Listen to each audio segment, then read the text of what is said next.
Black Belt magazine called me and said that my name was in the hat as one of these dozen that would fight Stephen, to which I said, well, I know nothing about that. Bob hadn't asked me whether I wanted to be one of these people, you know. O'Hara!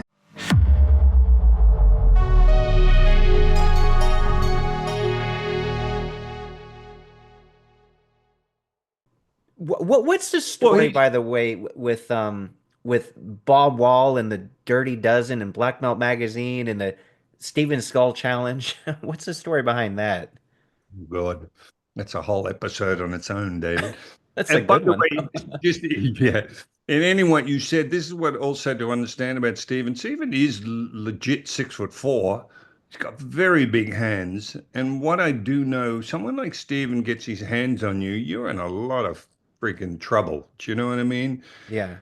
It's a dangerous thing. Now, the question is getting his hands on you. I know that's a whole argument that kickboxers and boxers and everything would have. Well, wouldn't be able to grab me. Well, who knows? But I'm just saying if a good Ike master happens to get a hold of you, it's a world of hurt. I do know that because he jokingly put a wrist lock on me once, Stephen, and I was like, oh, this is not fun, you know. Yeah. But the Dirty Dozen, well, all of that I remember started around the time of Under Siege. So I would have thought the whole sparring match between Bob Wall and Steven was between like 1988 and 1991. And there was a lot of talk in and out of magazines and everything like that. And it's it all started with, and again, none of this is what I sort of know for sure, but it just started with, Stephen talking about other martial artists and Bob Wall getting a bit upset that Stephen was disparaging Chuck, which he took offense to. Cut to them having a bit of in and out of Black Belt magazine, and are almost basically challenging each other, which I thought was pretty ridiculous at the time. And then Bob decides to come up with the Dirty Dozen, which is basically 12 martial artists that he said he would put, Stephen could put all their names in a hat, pick any one of them out, and any one of those people would fight him for $1 million, right? Hmm. So, and by the way, there was quite a who's who of martial artists back then, because you had Gene LaBelle was one of them, Benny Urquidez who was one of them, Jim Harrison, who was well known ex-lawman, very very tough guy, Alan Steen, um, of course Bob Wall, Blinky Rodriguez, Benny's brother-in-law. They were all part of this Dirty Dozen, and this is all going on with a feud with Stephen and Bob. O'Hara! And again, Stephen would absolutely deny trash talking, so I'm not even saying that happened. Be that there's enough trolling out there again about that. But so I'm in my apartment in Reseda.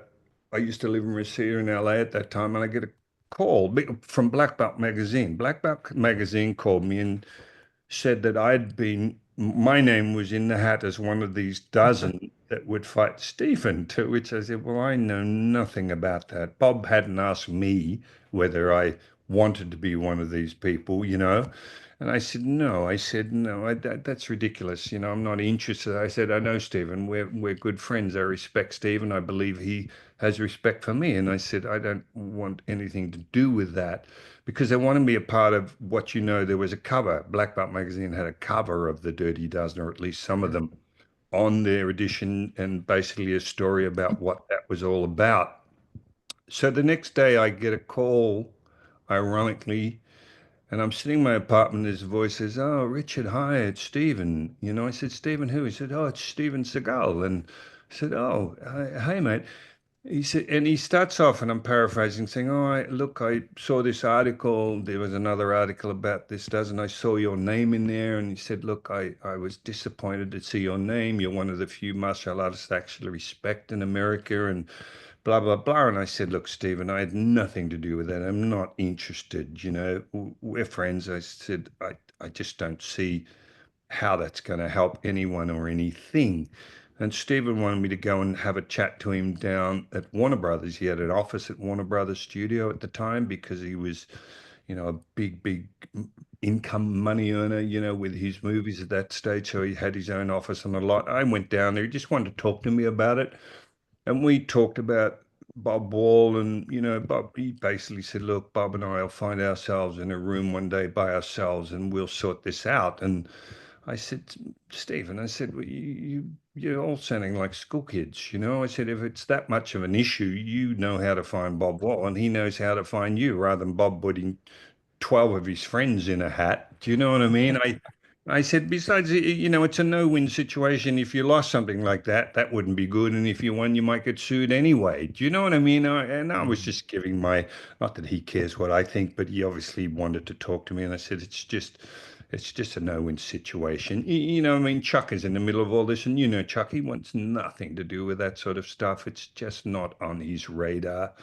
But that was really the basis of it. I mean, nothing eventually came of it, and nor should it. It was just, again, I just don't think there's any upside to either side, because that's the other thing I said about too, Stephen said you're basically challenging each other in and out of a magazine, and of course Black Belt are all excited about it because it sells magazines, Oh, all big time. stuff. Yeah, they're the winners. They're moving a lot of magazines. They love the drama. Yeah, yeah, yeah. So, that's all. That's what I know about the Dirty Dozen. Didn't actually, but it was real, and there were some real fighters willing to put themselves on the line. Even Benny. Benny said, "I don't challenge anyone," but he did basically say, "If Steven Seagal actually challenges me, I accept." But again, it's all out of the. That's just Benny talking as a martial artist and a warrior, and somebody completely confident in his abilities and where he's at. Of course, that never even happened. That's just something that Benny shared. And I know Gene LaBelle was he was disappointed he got involved a bit later, because I believe with all the publicity it did quite affect his stunt work, because Mm. you're either on one camp or the other. And that's the problem. I think it's damaging all the way on the line to reputations, whether it happens or not. The mere idea of it, I think it's unattractive, even though, yes, it will sell magazines. Well, who was supposed to put up the $1 million? Was it Black Belt Magazine or some other entity? I don't know. Bob apparently had somebody or some way that would happen. And by the way, it's a bit like you said earlier, it probably could have, considering Stephen was at that stage already a movie star, Oh, with sure. so who wouldn't want to see it? It's like watching, well, who would want to see Jake Paul fight Mike Tyson? But look at all the millions we'll put up for that. Of course, we Broke all didn't. kinds of records. Yeah.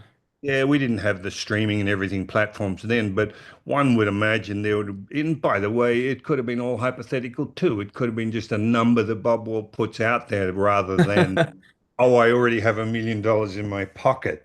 I don't know. Sure. But Yeah. I mean, just getting back to Stevens, it's just spending time in Japan. I just would say that I could see his passion, as a martial artist, and he was totally living the life of an Aikido teacher and or master, and I absolutely respect that. That's why I say for everybody, there's enough trolling out there from armchair experts, and I just don't think it's a good thing for the look of martial arts in general. That's all. I think Steven was also doing bodyguarding work in Japan. Wasn't he? I think that's might maybe how he met Kelly LeBrock. I think he was doing some bodyguarding work though. So I think a lot of people would get martial arts experts to do bodyguarding work back then, which made a lot of sense, obviously. I mean, that's how you got involved in bodyguarding work. Oh, 100%. No, there'd be no question that was a possibility, And again, Stevens, especially compared to most Japanese, he's a big man, Oh yeah, and sure. again, legitimately skilled. I mean, nobody can say that he didn't or wasn't a master of what he was then going on to teach, at least from what I saw and what I knew. So I don't think that any of that's in question. So to hire him as a bodyguard, who obviously is a Western or an American that speaks fluent Japanese, Yeah, that would be very important. Yeah, bilingual. That's natural. great. Yeah, yeah, for sure. Yeah, speaking about bodyguarding, don't you have some interesting stories with Jim Belushi, don't you? John Belushi. John Belushi. Sorry. Jim. He was his brother.